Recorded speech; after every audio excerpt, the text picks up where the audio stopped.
What's up guys, Nate back with another video, and today we have an unboxing video that kind of follows that same series that I've been doing where I go through and unbox the products that we order in for clients in the smart home world. For those of you that are new to the channel, I own a custom integration company, meaning I help people implement technology into their homes and businesses, and these are the types of products we use. Everything from smart home products to control systems, networking, audio, security, cameras, things like that. You will find in most of my videos that I follow a fairly standard operating procedure for most of the products, so some of them may be redundant. Like if you are interested in the network side of things, we do a lot of Ubiquiti. If you like the audio side, we do a lot of Sonos. We don't deviate a whole lot. Some of the products, it'll be the same line or the same make and brand, but the product may differ depending on the client's needs. But in general, we try to stay within the same category or the same make of the products because it makes our tech's life easier. So let's dive in. Let's see what we got this week. I believe most of this is for a singular client. There are some boxes that are off camera that I felt they were just pointless to go through again. If you've watched previous series, they have already been talked about. One being a Sonos Arc, which is the typical soundbar that we do. The second being a Sonos Sub. It is the full-size subwoofer. I have a video on my channel with a full breakdown of those products if you're interested. So let's dive in and let's take a look. So first off, let's shout out Ubiquiti for using the worst boxes ever. I don't know, we order a lot of products from Ubiquiti and they all show up like this. Maybe it's just our area and like the distribution center that it's coming from. But I swear, it feels like they get the box out of the trash every time. So this was a new construction house that we pre-wired about 6 months ago. There's a previous video that I did where we talked about a lot of the Sonos equipment that we ordered for them. So let's see what we've got from Ubiquiti. So we pre-wired for speakers, we pre-wired for, I'm sorry, we did not do speakers for this house. Everything is Sonos in this house. So everything is wireless. We got the call after most of the house was done, which unfortunately is not uncommon. So if you're getting into this industry, try and get in in the early stages. Meet some architects, meet some builders, get in before the drywall goes up, because a lot of things just become much more difficult after the fact.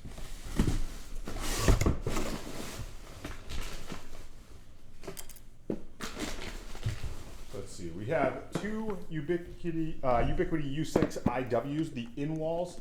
So we use these frequently in retrofit applications. They are Wi-Fi 6. They do have a 4-port switch on the bottom, which is incredibly useful, but the best thing about them is they fit on a wall box and they're designed to be on the wall as opposed to the ceiling. Like I mentioned, we got called after the drywall was up for this particular client. The electrician had run some cat cable, but they had run them to keystone locations in low voltage boxes on the wall, meaning there's nothing in the ceiling for APs. And we gave the client the option of us fishing new line up, but it is a single story house with no attic above. So we elected to go with the in-wall from Ubiquiti. Let's see, we also have some PoE injectors from Ubiquiti. We do use these very frequently, so we try and keep them in stock. Ubiquiti goes in and out of stock of products very frequently. I am not big enough to be a direct Ubiquiti dealer, so therefore I play the same game as the consumers. I just try and get things as soon as I see them come in stock, and I will order extras.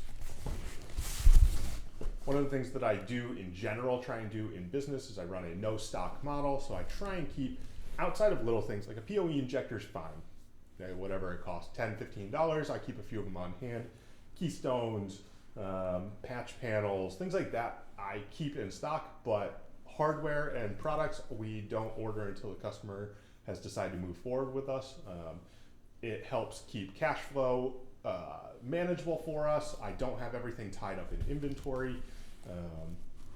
So yeah, we run a no stock model in general outside of what kind of we deem as consumables. So like patch cables, power management, zip tie, like all the things that you need to run and operate the business. Next we have a UDM Pro. This is our standard gateway deployment for almost every Ubiquiti customer that we do. We use the UDM Pro mostly. In hindsight, we would have used the UDM Pro SE for this client if it had been in stock at the time, but it wasn't, hence why we have PoE injectors there. One of the pieces with the UDM Pro is none of the ports out are PoE rated. The SE edition does have the capability to power your APs or cameras if you're going the protect route. So we will be injecting those and using this. The client only had, I want to say there's like 4 network drops in the house, maybe 5. So it just didn't make sense to go with a full switch when we had the available ports on here. It just made more sense to inject it.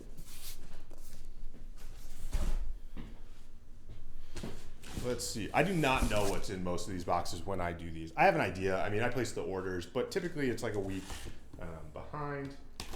And to be honest, I wear so many hats that I am guessing, and I'm opening them in surprise along with you guys at the same time. All right, so we got some toys from Sonos. We have a Sonos amp. So this would go along, you've seen me open boxes of Sonos amps. You've seen me talk about them fairly frequently. This is our choice amp when we are powering any other type of speaker. So this is going to power the speakers that you see in the box here that we'll open in just a minute. I'll open that one next. But it allows us to connect the exterior speakers that we're doing into the same Sonos network that he will have, just creating another zone. These are awesome. You can do quite a bit of power out of this with almost any brand of speaker, but if you use Sonance speakers from Sonos, I believe you can do 4 total speakers. You can do 2 pairs. It might be 6. I don't remember off the top of my head.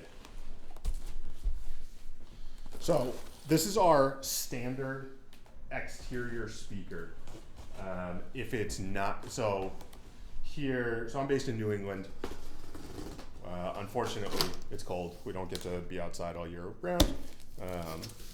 There's also not a lot of covering. So there's not covered porches or covered backyards are not overly common here. So we do a lot of surface mounted speakers on the side of the house. Now, luckily this house was not sided when we got called, so we were able to run the speaker wire from the basement up, and we were able to tuck it behind the siding before the siding guys went in. But I'll take one of these out so you can see them. So it's an Episode speaker. Episode is a dealer brand that is owned by Snap One. They do shockingly nice speakers. Some people aren't huge fans of Snap. There's pros and cons to it, but they're a distributor. But the Episode speaker, I really like these. I actually have these at my personal house. So this is the 6-inch model. They do make an 8-inch model. It has an adjustable bracket on the back here that allows you to completely move. It is watertight with this gasket on the back for your positive negative for the speaker. And then this allows us to use Sonos with an exterior speaker. These put out an awesome sound for the price point. They are hard to beat.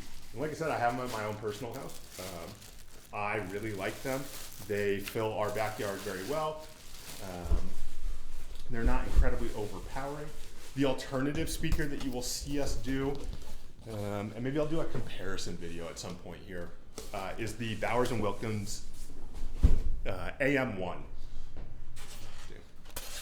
The AM1 is probably it is the higher end speaker that we will choose to do instead of Episode. I want to say MSRP wise, there's probably a $300 to $400 difference per pair. And it's hard to beat Bowers and Wilkins. If you're in the audio world, they are definitely very popular. They're very popular for a reason. They sound great.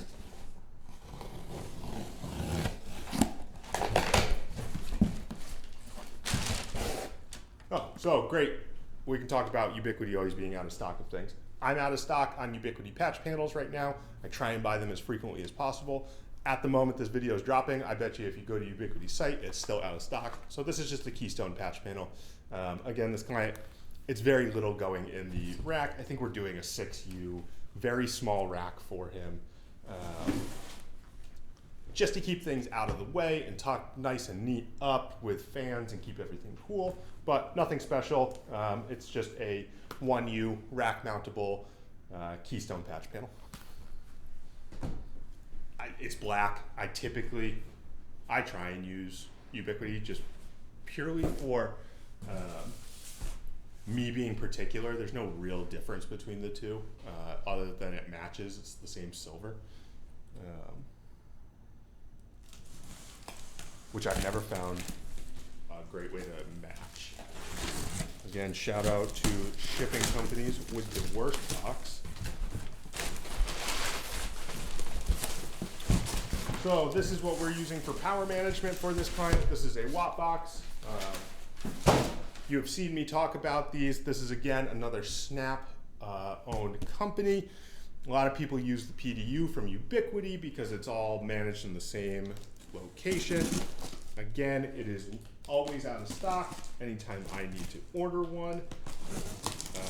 And I am a Snap dealer, so it is it's silly to not utilize that when I have the option. So I'll leave it in the packaging here. Again, it just has toggle switches on, off with your strip in the back. Very little equipment is going into this rack, so it was not necessary to have, not that it's not necessary, but the client couldn't really justify the price point of doing a UPS or power conditioner or anything like that. We do have a customer coming up where it is a full rack that we're doing, including servers in there for him. That will have a full, not only power conditioner, but battery backup, UPS. I don't remember offhand what brand he ended up going with. I believe it got ordered today. So when it comes in, we'll do an unboxing for that one. And this is just stock. So again, I'm kind of contradicting myself, talking about I don't keep any stock. I do keep a little bit. So we get called constantly for Ring doorbells.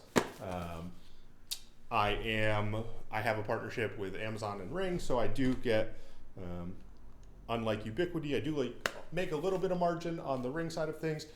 It's very popular, so it would be silly of me to not offer it. Do I love Ring? No, it's not my favorite product. It's battery operated, with some of them. These specifically ones are the battery ones. I don't love it. It's not my choice product. However, we get asked for it frequently. So it'd be silly to not bring it in and keep it. And it's a very easy install for us. We get in and out quickly. It's a service call. And the client's happy.